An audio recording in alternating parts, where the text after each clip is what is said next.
Hi friends, welcome to Diva's Nest. Today we are going to make a very easy and tasty evening snack. It is known as Vattayapam in Kerala. Also it can be called as steamed appams. It is a traditional dish generally made in Christian homes mainly during Christmas and Easter time. So it's a very simple and easy snack. Let's get started. So the first what we need to do is we need to make rice flour.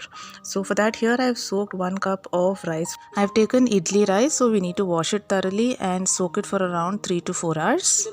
The main purpose of doing this is because this recipe requires rice flour which is not roasted.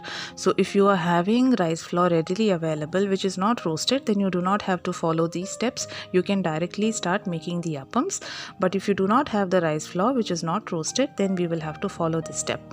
So here once the rice is well drained, or once the water is all well drained, then I have added into the mixer jar. First we need to coarsely grind it. So once we have it coarsely grinded, then I'm just taking around 4 tablespoons from that and we will keep it aside. So we need to make a porridge out of it so that the appams become soft and fluffy. So we had done the same method even while making appam in our previous video.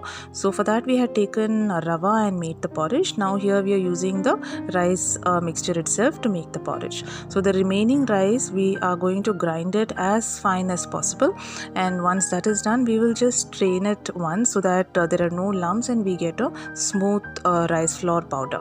Okay, so once this is ready we will keep aside and then we will start doing the next process. Now into this mixture which we had taken earlier, I'm adding around 1 cup of water. Mix it well and then we need to keep it on low to medium flame and cook it till you get a thick consistency. So once you have this porridge of in this consistency, then we can take it off the flame and allow it to cool down.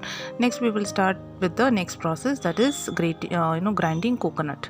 So here I have taken 1 glass of coconut. So I have taken rice also in the same glass, so in the same measurement I have taken coconut. Even if the coconut is a little more, it's okay. So into that I have added a little bit of water and then we need to grind it as fine as possible. So do not over add water because we will not be able to grind it smoothly. So once that is ready, next we will start the mixing process. So we will take the rice flour which we had kept ready earlier. Into that we will add that porridge mixture. Now it has completely cooled down, so we can add it into this and then we will start adding the coconut mixture, the grinded coconut. So we will add all these three into the rice flour and then we need to mix it well. So it is good that if we can use our hand and combine it well, so there will be no lumps in it and you will be able to get a very smooth batter. So once the batter is ready, please ensure that you do not add water because you do not want this appam to be in that pouring consistency. It should be a little thick. So this is into this I'll be adding very little water. I'll just show you when I'll add water. So now at this stage I'm going to add a little bit of water, around half a cup of water I've added, and then we will add yeast. So yeast is required for fermenting, so I've added 1/4 teaspoon of yeast. So you can increase or decrease according to the location you are staying. Next we are going to add salt for taste, and this is a sweet dish, so I'll be adding sugar into it. So here we are going to add around 5 tablespoons of sugar. So sugar we can add a little more than required because at least 1 teaspoon you can add more than required, because when you steam it the sweetness will be reduced. Then we need to mix it thoroughly so all the ingredients get well combined. So after mixing it, next we need to cover it with a lid and then allow it for fermenting. So it will take at least 3 to 4 hours. Keep it in a warm place. So here after 4 hours you can see the batter is well fermented. Now we can start making the appams. You don't have to add water or you don't have to mix it much, and we need to take a plate like this, grease it and then start pouring the batter into it.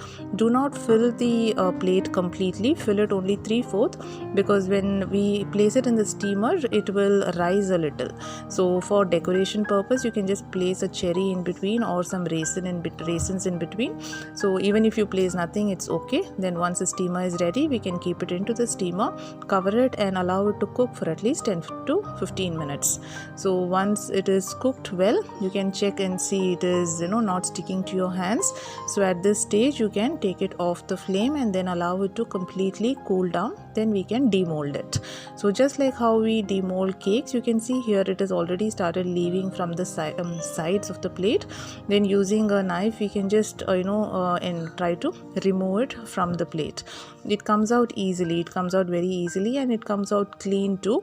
So here you can see the appam is ready, and it's very tasty and healthy too.